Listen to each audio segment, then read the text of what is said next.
وعباد الرحمن الذين يمشون على الأرض هونا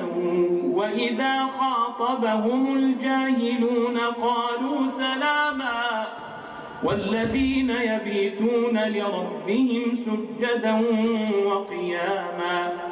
والذين يقولون ربنا اصرف عنا عذاب جهنم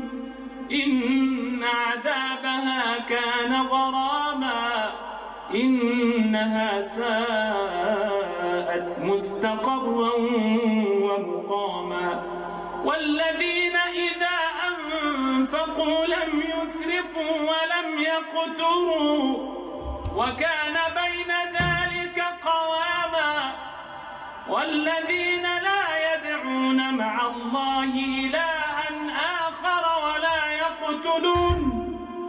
ولا يقتلون النفس التي حرم الله إلا بالحق ولا يزنون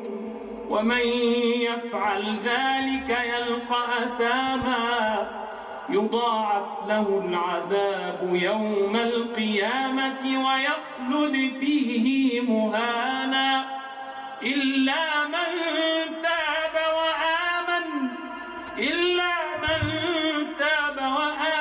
وعمل عملا صالحا فأولئك يبدل الله سيئاتهم حسنات وكان الله غفورا رحيما ومن تاب وعمل صالحا فإنه يتوب إلى الله متابا والذين لا يشهدون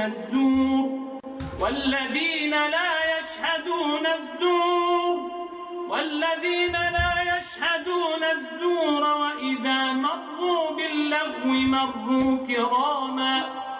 والذين إذا ذكروا بآيات ربهم لم يخروا عليها صما وعميانا والذين يقولون ربنا هب لنا من أزواجنا وذرياتنا قرة أعين